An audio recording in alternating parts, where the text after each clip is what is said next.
You know that feeling, right, when you are so close to a goal? I mean, you can almost taste it, and then bam, you smack right into a wall that just feels impossible to get over.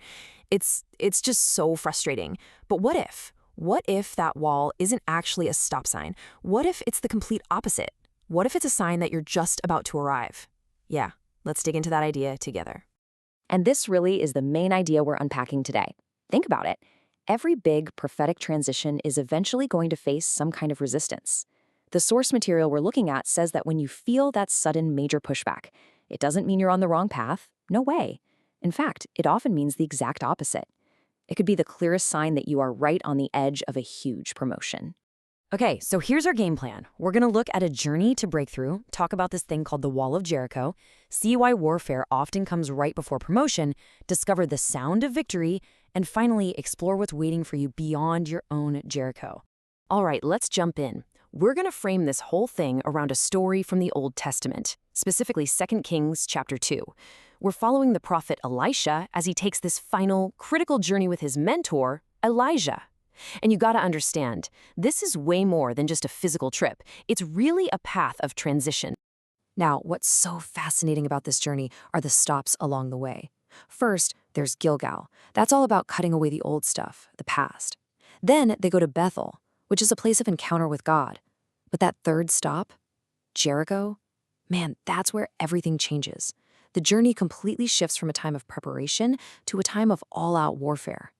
So yeah, they get to Jericho, and this place, it's a totally different beast than anything they faced so far. It's not about personal prep anymore. Jericho, it represents that exact moment when you hit the wall. See the difference? The journey literally goes from internal stuff, cutting things away, having an encounter, to a full-on external fight. Jericho is where the battle begins. It is the place of warfare. It is the place of conflict. Okay, so what do we even mean by Jericho?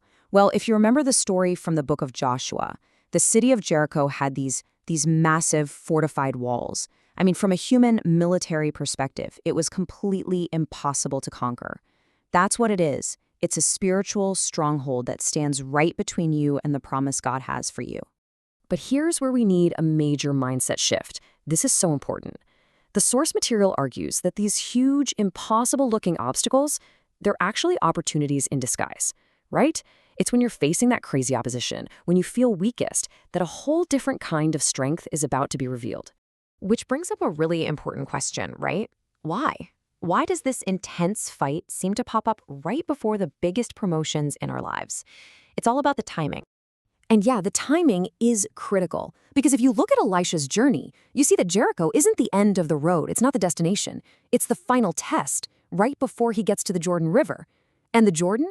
That's the place of promotion, where he gets his new authority, his new mantle. See? The warfare always comes right before the promotion.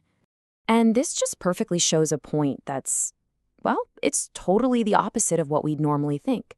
Most of us, when things get super, super hard, we think, oh, I must have taken a wrong turn. This door is closed. But what if that intense resistance is actually confirmation? What if it's proof you're on the right path, so close to your destiny that the enemy is throwing everything he has at you to try and stop you? Okay, let me give you a really powerful picture of how these strongholds work, especially the ones we build in our own minds. Imagine this, a little baby elephant tied to a post with a heavy chain. So this little guy, he pulls and he struggles, but the chain is just too strong for him. He tries and he fails again and again, until eventually this belief gets burned into his mind. I can't break free. That limitation just becomes part of him. Now, fast forward a few years, that elephant is huge, powerful. I mean, it could snap that original chain without even thinking about it. But here's the crazy part. The trainers don't even use a chain anymore. All they need is a thin little rope. And the elephant doesn't even try to break it. Why? Because in its mind, that rope is a chain. The stronghold isn't the physical reality, it's the belief. So that's the question we have to ask ourselves, isn't it? Has the enemy convinced you that a simple rope in your life is an unbreakable chain? What past failure, what old story you keep telling yourself, what limiting belief is holding you back right now? What is that internal wall that's become your Jericho? Okay, so if the wall is a spiritual stronghold, It only makes sense that you need a spiritual strategy to take it down. And the way we fight this kind of battle, well, it's completely the opposite of how we'd normally think. The Apostle Paul put it perfectly. He said, "The weapons of our warfare are not carnal, but mighty in God for pulling down strongholds." This just frames the whole solution. We aren't supposed to fight these things with our own strength, with, human weapons. God has a totally different kind of arsenal for us. And just think back to that original story of Jericho for a second. What was the main weapon God gave the Israelites? It wasn't bigger swords or stronger battering rams. It was trumpets. The victory against these kinds of walls, it starts with a certain kind of sound. And what is that sound? It's praise. It's prayer. It's declaration. The source material argues that these spiritual strongholds, these walls we face, they're wired to respond to spiritual sound. I mean, think about that. The breakthrough you've been praying for could literally be waiting on the other side of your praise. And that whole declaration part, that is a massive weapon. It's about opening your mouth and speaking what God says is true, even when the walls in front of you are screaming the opposite. It's declaring, my identity doesn't come from my failures, it comes from my Father. Now that is the kind of sound that makes walls start to shake. All right, so let's start to bring this all together. Why even bother with the battle? Why go through all this? Because Jericho is never the end of the story. It's just the obstacle that stands before the real destination. You see, Jericho is the battlefield, but the Jordan River is the breakthrough.